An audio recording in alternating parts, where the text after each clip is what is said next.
सरकारी यंत्रणा बाबूशाही आणि दलालीचा फटका बसल्यानं वैतागून आत्महत्येचा प्रयत्न करणाऱ्या 80 वर्षीय धर्मा पाटील यांची प्रकृती अत्यंत गंभीर आहे। त्यांना आता जे रुग्णालयात हलवलंय। कालपासून मुंबईतल्या सेंट जॉर्ज रुग्णालयात धर्मा पाटील यांच्यावर उपचार सुरू होते। पाटील यांनी काल मंत्रालयात विष घेऊन आत्महत्येचा प्रयत्न केला। धर्मा पाटील यांची बागायती जमीन औष्णिक ऊर्जा प्रकल्पासाठी सरकारनं संपादित केली। 5 एकर जमिनीसाठी त्यांना अवघे 4 लाख रुपयांचा मोबदला मिळाला। धर्मा पाटील यांच्या शेजारच्या शेतकऱ्यांना मात्र जमिनीच्या मोबदल्यात कोट्यवधींच्या रकमा देण्यात आल्या। दलालाच्या माध्यमातून जमीन विकल्याचा फायदा शेतकऱ्यांना मिळाला, पण धर्मा पाटलांनी दलालांची मदत घेतली नाही आणि त्याचाच फटका 80 वर्षाच्या धर्मा पाटलांना बसला। गेले 3 महिने या अन्यायाविरोधात धर्मा पाटील न्याय मागण्यासाठी सरकार दरबारी तळवे झिजवतायत, पण बाबूशाहीच्या हृदयाला पाझर फुटला तर नवल। अखेर धर्मा पाटलांनी मंत्रालयात विष घेतलं। पाटील यांची प्रकृती गंभीर आहे, त्यांच्यावर उपचार सुरू आहेत।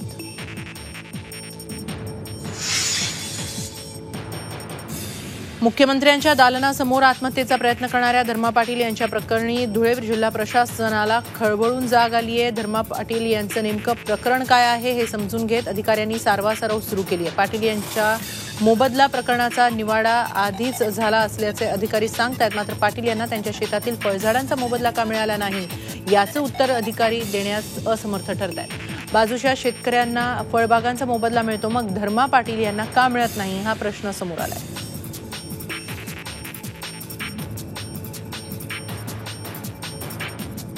सर, आता विषय असा आहे की त्याच्या बाजूचा असलेल्या शेतकऱ्याला जवळपास 1 कोटीपेक्षा जास्त रक्कम भेटते आणि याला काही लाख भेटतात। हा फरक का झालाय? तर त्याच्या जो बाजूचा शेतकरी आहे त्याचा सर्वे नंबर आहे 290/3। त्याचं क्षेत्र त्याच्या ह्याच्यामध्ये जी फळझाड आहे त्याची किंमत 94,26,771 रुपये इतकी दाखवली आहे। त्याच्यामुळे तो जो फरक दिसतो त्याची जमिनीची किंमत प्लस फळझाडाची किंमत मिळून त्याची एकूण किंमत होते 1,89,430 1,89,430,42 अशी होते। पण सर, याचीही झाडं होती, याची फळबागा होती अशी नोंद आहे सर्वेमध्ये, तर ते झाडांचा मग त्याची रक्कम का नाही कॅल्क्युलेट? तर या निवाड्याप्रमाणे त्यांचे फक्त फळझाडांचं व्हॅल्युएशन आलेलं असल्यामुळे तेवढंच फक्त इन्क्लूड झालेलं आहे निवाड्यामध्ये। आगामी विधानसभेच्या निवडणुका स्वबळावरच लढणार असल्याची घोषणा शिवसेना पक्षप्रमुख उद्धव ठाकरेंनी केली आहे। यापुढे सर्वच निवडणुका शिवसेना स्वबळावर लढणार असल्याचंही त्यांनी नमूद केलं। मुंबईत शिवसेनेच्या राष्ट्रीय कार्यकारिणीतही स्वबळावर लढण्याचा ठराव मंजूर करण्यात आलाय। तसंच इतर राज्यांमध्ये निवडणूक लढणार असल्याचं उद्धव ठाकरेंनी स्पष्ट केलंय। स्वतःच्या ताकदीवरती, स्वतःच्या हिमतीवरती महाराष्ट्र काबीज करायची ही शपथ हा काही गुन्हा नाहीये। ज्या वेळेला शिवसेना प्रमुख होते त्याही वेळेला प्रमोद महाजनांनी 100%चा नारा हा दिलेला होता। जर शिवसेना प्रमुख होते त्याही वेळेला यांची हे धाडस होतं तर मग मोदी असतील आणखी कोणी असतील, मला माझ्या शिवसेनेचा भगवा महाराष्ट्र फडकवण्याचा अधिकार आहे आणि तो मी बजावणारच। डिसेंबर 18 मध्ये लोकसभा आणि विधानसभा एकत्र येतील, आल्या नाहीतर 19 मध्ये येणारच आहे, दोन्ही येणार आहेत। निवडणुकीच्या तयारीला लागा असे सगळेच पक्ष म्हणतात, म्हणजे नेमकं काय करा? आणि मग प्रत्येक जण काही ना काहीतरी करत असतो की काय ते 1 यूथ आणि 1 बूथ 10 यूथ असं यमक जुळवत असतात। मी म्हणतो आपणही करा 1 बूथ 10 यूथ, पण मला प्रत्येक बूथ मधलं म्हणजे त्या जनतेमधलं ट्रूथ कळलं पाहिजे। आणि ते सत्य म्हणजे असं आहे की ज्या मोठमोठ्या जाहिराती लागतात, इतक्या लाख महिलांना मिळाला आत्मसन्मान योजना, 3 कोटी लोकांना मिळाला, तुमच्या गावातलं कोण आहे? एक सुद्धा हात वर येत नाही। म्हणजे योजनेवरती खर्च 0 आणि जाहिरातीवरती करोडोचा खर्च। नुसत्या जाहिरातबाजीवरती सरकार चाललं असेल तर हे जाहिरातबाजी करणारं सरकार आपल्याला खाली खेचावंच लागेल आणि शिवशाहीचं सरकार हे निदान महाराष्ट्रामध्ये तरी सत्तेवरती पुन्हा आणावंच लागेल। म्हणून ही प्रतिनिधी सभा आणि या सगळ्या जो काही खटाटोप करतो तो आपण केले। शिवसेना पक्षप्रमुख उद्धव ठाकरेंनी जोरदार टीका करत भाजपचा पुन्हा एकदा समाचार घेतला। सत्ताधाऱ्यांमध्ये मस्तवालपणा वाढला असून केंद्रीय मंत्री गडकरींनी जवानांचा अपमान करणं हा त्याचाच भाग असल्याची टीका उद्धव ठाकरेंनी केली आहे। सरदार पटेल आज असते तर काश्मीरचा प्रश्न सुटला असता असं सांगत त्यांनी मोदींनाच लक्ष केलंय। यापुढे शिवसेना प्रत्येक राज्यात हिंदुत्वाच्या मुद्द्यावर स्वबळावर निवडणूक लढणार असल्याची घोषणा उद्धव ठाकरेंनी केली।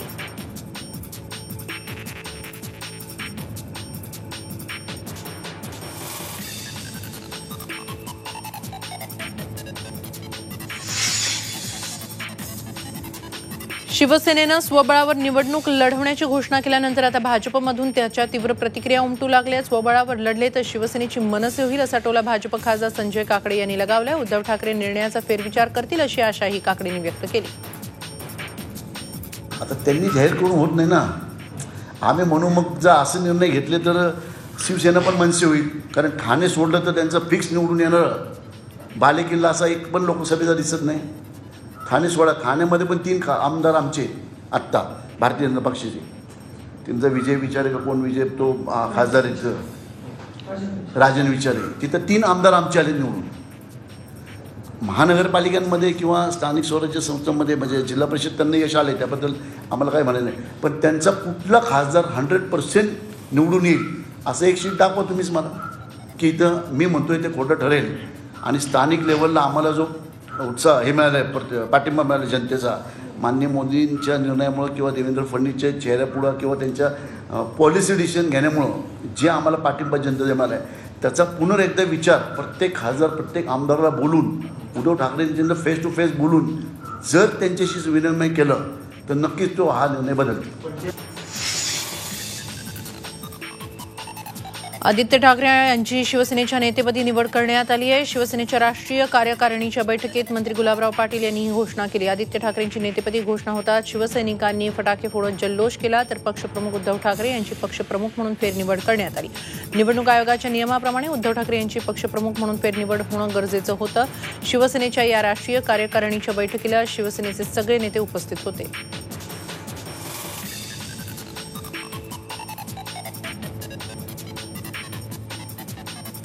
आजचा जो निर्णय झालेला आहे, मी सगळ्यांना धन्यवाद म्हणू इच्छितो. आपले सर्वांचे आशीर्वाद असेच राहावे. माझं जे काम आहे तसंच पक्षासाठी काम करत राहणार आणि महाराष्ट्रावर भगवा फडकवण्याचं काम आहे. तसंच जे काही विषय मी हाती घेतलेले आहेत ते पूर्ण करण्याचा विषय आहे. मला वाटतं हा शिवसेनेतला सर्वोच्च मान आहे नेतापद, आणि खूप मोठी जबाबदारी आहे. मी सर्वांचे आशीर्वाद मागतो. राष्ट्रवादी काँग्रेसच्या वतीनं विविध मागण्यांसाठी हल्लाबोल यात्रेचं आयोजन करण्यात आलंय. हल्लाबोल यात्रेचा 5वा दिवस होता. परभणी शहरातील छत्रपती शिवाजी महाराज पुतळा परिसरात याच हल्लाबोल यात्रेची 20वी सभा पार पडली. यावेळी भाजप सरकार बाबा रामदेव यांची उत्पादनं विकण्यास मदत करत आहे अशी टीका विरोधी पक्षनेते धनंजय मुंडे यांनी केली. ओबीसी समाजाचे नेते छगन भुजबळ यांना 22 महिने तुरुंगात डांबून ठेवलं असून त्यांची तातडीनं सुटका करावी या प्रमुख मागणीसाठी इंदापुरात ओबीसी समाज आणि 12 बलुतेदार समाजाच्या वतीनं मोर्चा काढण्यात आला. हा मोर्चा इंदापूरमधील श्रीराम चौकातून खडकपुरा आणि नंतर पुणे सोलापूर राष्ट्रीय महामार्गावर आल्यानंतर बस स्थानकासमोर मोर्चेकऱ्यांनी रस्ता 2 तास रोखून धरला. त्यामुळे हायवेवर दुतर्फा वाहनांच्या रांगा लागल्या होत्या.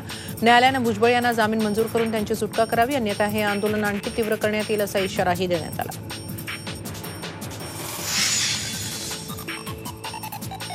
कन्नड गाणं गाऊन सीमावासियांच्या भावना दुखावल्याप्रकरणी बेळगावमधील मराठी बांधवांनी चंद्रकांतदादा पाटील यांच्या घरावर मोर्चा काढण्याचा प्रयत्न केला, पण पोलिसांनी या आंदोलकांना रस्त्यात अडवलं आणि काही मराठी भाषिकांना पोलिसांनी ताब्यात घेतलं होतं. यावेळी पोलीस आणि मराठी भाषिक यांच्यामध्ये झटापट देखील झाली.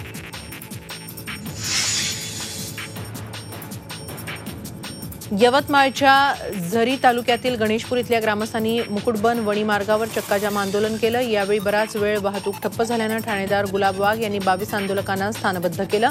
केंद्रीय मार्ग निधी अंतर्गत वणी मुकुटबन बोरी राज्यमार्ग 315चं काम शारदा कन्स्ट्रक्शन प्रायव्हेट लिमिटेड कंपनीतर्फे 27 नोव्हेंबर 2015ला सुरू करण्यात आलं. या मार्गाचं काम पूर्ण करण्याची मुदत 24 महिने होती, मात्र 24 महिने उलटूनही राज्यमार्गाचं काम अपूर्णच राहिलं. याबाबत अनेकदा निवेदनं देऊनही कारवाई होत नसल्यानं आशिष कुळसंगे यांच्या नेतृत्वात मुकुटबन वणी मार्गावर गणेशपूरवासियांनी चक्काजाम आंदोलन सुरू केलं.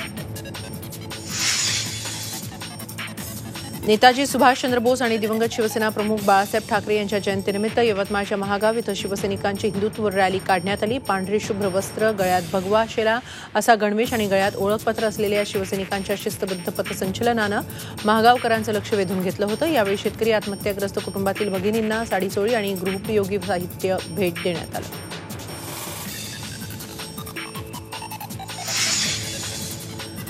चंद्रपूरच्या माउंट कार्मेल शाळेत धक्कादायक प्रकार घडलाय. फळ्यावर लिहिलेला अभ्यास लिहिला नाही म्हणून शिक्षिकेनं केजीच्या वर्गातल्या 2 विद्यार्थिनींना बेदम मारहाण केली. अगदी त्यांचे केस उपटून त्यांना मारझोड केली. मलिका सरकार असं या शिक्षिकेचं नाव आहे. ज्या मुलीचे केस उपटून मारहाण करण्यात आली तिच्या आईवडिलांनी या प्रकाराबाबत शाळेच्या मुख्याध्यापिकेकडे तक्रार केली. सुरुवातीला मारहाणीच्या प्रकाराचा शिक्षिकेनं तसंच मुख्याध्यापिकेनं इन्कार केला. मात्र पालकांनी वर्गातलं सीसीटीव्ही फुटेज दाखवण्याचा आग्रह धरला. त्यानंतर सीसीटीव्हीत जे दिसलं ते कुठल्याही संवेदनशील पालकाची झोप उडवणारं असंच होतं. बेंचवरील मुलींना बेदम मारहाण, उपटलेले केस, भेदरलेला वर्ग, अत्याचारी शिक्षिका आणि शिक्षा म्हणून मुलींना वर्गात मागच्या बाकावर बसवलं जाणं असा सगळा घटनाक्रम सीसीटीव्हीत कैद झाला. लाखो रुपये फी उकळणाऱ्या कॉन्व्हेंट शाळेत विद्यार्थ्यांना कशी अमानुष वागणूक मिळतीये हे यामुळे समोर आलंय. या प्रकरणी पोलीस ठाण्यात गुन्हा दाखल करण्यात आल्यानंतर शाळेनं शिक्षिकेला कामावरून काढून टाकलंय. मात्र केवळ एका शिक्षिकेवर कारवाई करून भागणार नाही तर चिमुकल्या जीवांना मारहाण करण्याच्या शिक्षकी प्रवृत्तीला आळा कसा घालणार हा खरा प्रश्न आहे. जब मैं लिख रही नहीं थी ना तो मुझे टीचर ने बाल खींची और मुझे मारी चढ़ के. मेरा बाल खींचा इधर से और एक मेरा गाल पकड़ा और ऐसे करके मारा. ये बताया नहीं है मुझे घर में आके कि इसने मारा है करके कुछ. तो जब मैं उसको नहला के दी, नहलाई उसको, जब उसकी कंघी कर रही थी तब मुझे दिखा कि वो बाल वहाँ से उखड़ गए. तो मैं उससे पूछी कि वह क्या हुआ चीज़. तो तब उसने बताई कि यहाँ से यानी मेरे टीचर ने मुझे मारा, बाल खींच के मारा. तो मैं तभी के तभी स्कूल लेके गई. तो फिर जाके बहुत बोलने के बाद में फिर बोला हाँ मैंने किया पर इतने जोर से नहीं किया. दुचाकीवरून जाणाऱ्या 2 व्यक्तींनी मरण काय असतं हे चंद्रपूरच्या जंगलात अगदी जवळून पाहिलं. जंगलातल्या पायवाटेवरून दुचाकीनं जात असताना समोर वाघ उतरला आणि 2 व्यक्तींनी मरण याची देही याची डोळा पाहिलं. एक वाघ पाठीमागून आणि दुसरा वाघ हल्ल्याच्या स्थितीत असं दृश्य पाहायला मिळालं. दुचाकी वाहनाच्या समोर एका जिप्सीतून या दुचाकी स्वारांना सूचना मिळत होत्या. मात्र वाघ हल्ला करणार असं दिसताच जिप्सीवाल्यानंही वाघाच्या दिशेनं गाडी पुढे नेली आणि या दुचाकी स्वारांची सुटका झाली.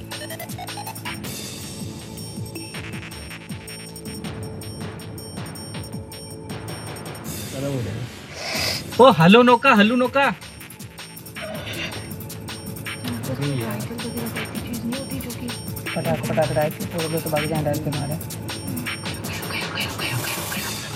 शांत रहो. अरे भी कोई भरोसा नहीं है. पीछे खड़ा है. कैमरा दो ना. अरे रुको डर लग.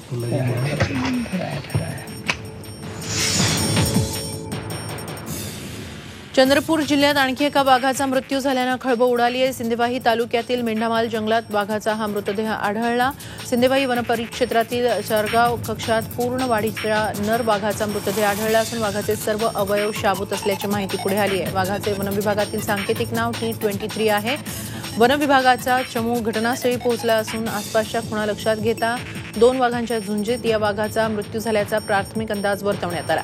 वरिष्ठ वनाधिकारी देखील घटनास्थळी दाखल झाले. अनुभवी वन्यजीव पशुवैद्यक अधिकाऱ्यांच्या मदतीनं वाघाचं पोस्टमॉर्टम करण्यात येणार आहे. 2017 वर्षात संपूर्ण विदर्भात वीज प्रवाहाच्या धक्क्यानं मृत पावलेल्या वाघांची विदर्भातली संख्या एकूण 6 होती. आता 2018 वर्षातली ही पहिली वाघ मृत्यूची घटना असून हा मृत्यू कशानं ओढवला याचा तपास वन विभाग करत आहे. भंडारा जिल्ह्यात चोरट्यांनी एक धाडसी चोरी करत तब्बल 42 तोळं सोनं आणि 1 लाखाहून अधिक रक्कम लंपास केली आहे. तुमसर शहरातील प्रसिद्ध व्यापारी सुरेश छतानी हे सहकुटुंब रायपूरला सत्संगमध्ये गेले असताना चोरट्यांनी घरी कुणी नसल्याची संधी साधत एवढी मोठी चोरी केली. या चोरट्यांचा शोध तुमसर पोलीस घेत असून यात आंतरराज्य टोळी असल्याचा अंदाज लावण्यात येतोय. केंद्रीय मनुष्यबळ राज्यमंत्री डॉक्टर सत्यपाल सिंह यांच्या डार्विन सिद्धांताच्या विधानाबाबत शास्त्रज्ञ डॉक्टर अनिल काकोडकर यांनी नाराजी व्यक्त केली आहे. आपल्याला पुढे जायचंय की मागे ते आपण ठरवावं असंही काकोडकर यांनी म्हटलंय. डार्विनचा फक्त सिद्धांत नाही तर तिला शास्त्रीय पुरावा सुद्धा असल्याचं ते म्हणाले.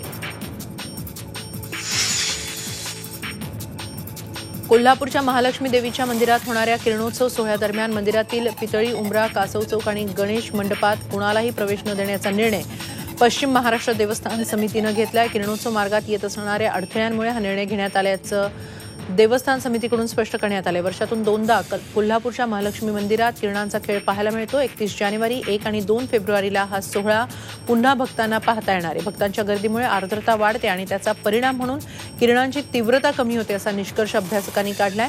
भक्तांना किरणोत्सव सोहळ्याचा आनंद लुटता यावा यासाठी मंदिर परिसरात मोठे स्क्रीन लावण्यात येणार असल्याचंही देवस्थान समितीनं जाहीर केलंय. वर्षातून 2 वेळा किरणोत्सव होतो, नोव्हेंबरमध्ये आणि आता 31 जानेवारीच्या दरम्यान किरणोत्सव होतो.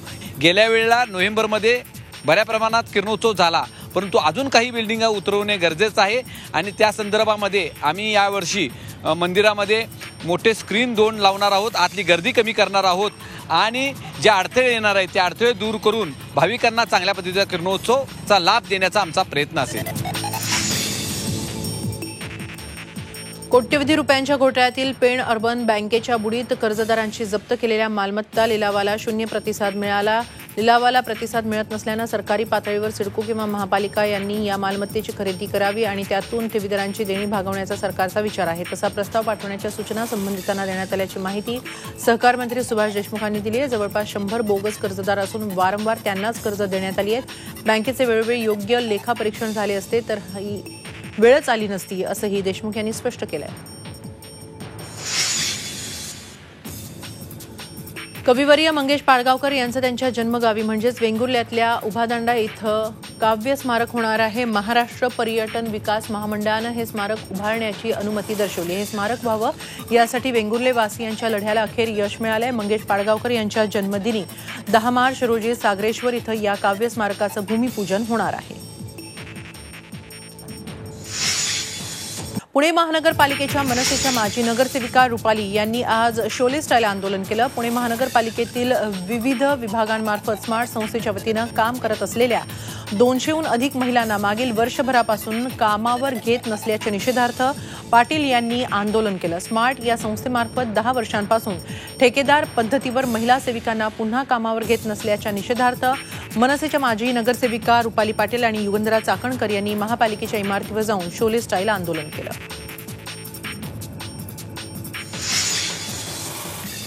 मावळ तालुक्यात संजय भेगडे यांच्या पुढाकारातून आरोग्याचं महायज्ञ शिबिर पार पडले. या शिबिरात तालुक्यातील तब्बल 70,000 पेक्षा अधिक रुग्णांनी सहभाग नोंदवला. या उपक्रमाचं उद्घाटन जलसंपदा आणि वैद्यकीय शिक्षण मंत्री गिरीश महाजन तसंच पालकमंत्री गिरीश बापट यांच्या हस्ते करण्यात आलं. तळेगाव दाभाडे इथं 25 एकर जागेवर उभारण्यात आलेल्या 110 बाह्य रुग्ण विभाग, 150 औषधालय आणि तपासणी केंद्रांद्वारे गरजू रुग्णांना या शिबिराच्या माध्यमातून मदत देण्यात आली. कमला मिल अग्नितांडव प्रकरणी कमला मिलचा मालक रमेश गोवानीला अटक करण्यात आली आहे. गोवानीला 29 जानेवारीपर्यंत पोलीस कोठडी सुनावण्यात आली. या प्रकरणी आतापर्यंत 10 जणांना अटक करण्यात आली आहे. MRTP कायद्याचं उल्लंघन करणं, बेकायदेशीर कामास मदत करणं, मृत्यूस कारणीभूत होणं अशा विविध कलमांखाली रमेश गोवानी यांच्यावर गुन्हा दाखल आहे. अभिनेत्री दीपिका पदुकोण आपल्या बहुचर्चित पद्मावत या सिनेमाच्या यशासाठी बाप्पाचे आशीर्वाद घ्यायला मुंबईच्या सिद्धिविनायक मंदिरात पोहोचली. येत्या 25 जानेवारीला पद्मावत हा सिनेमा प्रदर्शित होतोय. अनेक दिवसांपासून वादात अडकलेल्या पद्मावत या सिनेमाचा मार्ग अखेर मोकळा झालाय. या निमित्तानं अभिनेत्री दीपिका पदुकोण बाप्पाचा आशीर्वाद घ्यायला सिद्धिविनायक मंदिरात पोहोचली. झी 24 तास रहा एक पाऊल पुढे.